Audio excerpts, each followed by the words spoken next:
Covid-19 signifie certificat de vaccination IDAI.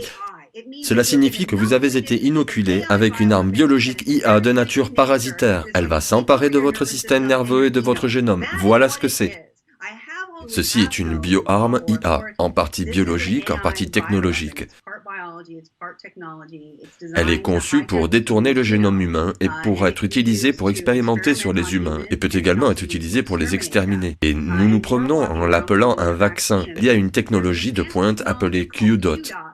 Et la technologie des nanoparticules lipidiques qui se trouve dans ces injections est en vertu d'une loi EUA sous 21 USC 814.9. Parlons de la propagation donc, il n'y a pas de... J'ai entendu cela plusieurs fois, mais vous l'avez maintenant dans les documents, dans la sauvegarde. Il n'y a rien de semblable au SARS-CoV-2.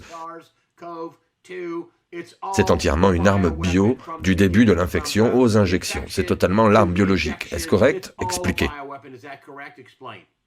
Oui, c'est exact. Donc, tout le monde dit c'est une arme biologique, c'est tout. Je ne veux plus entendre parler de cette stupide protéine spike, c'est une arme biologique IA au comportement parasitaire. Elle est alimentée par la 5G, la fibre optique et les lumières LED. C'est dans les documents, et devinez quoi, Greg? Personne ne veut entendre la vérité.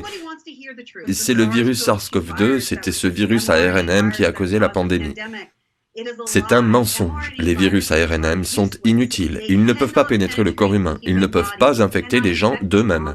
Ils n'ont jamais été capables de faire ça. Ne m'écoutez pas moi. Écoutez d'autres experts en ARNM qui, vous savez, ne font pas partie de notre mouvement, comme Frank de Rosa, qui est littéralement le chef de la vaccinologie chez Sanofi, le plus grand fabricant de vaccins au monde.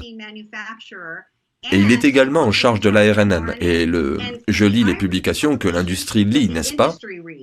Ce n'est pas ce que les médias mainstream couvrent, et ils parlent au sujet de l'absolue inutilité de l'ARNM.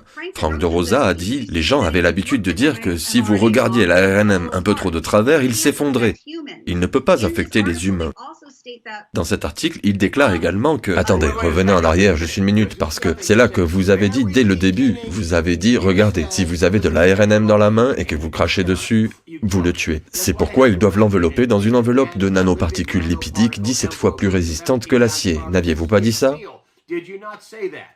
Je l'ai bien dit. Oui, vous l'avez dit. Il n'était pas capable d'infecter les gens à moins qu'ils ne soient enveloppés dans cette biosphère d'oxyde de graphène qui contient des particules lipidiques pour constituer une biosphère lui permettant de survivre.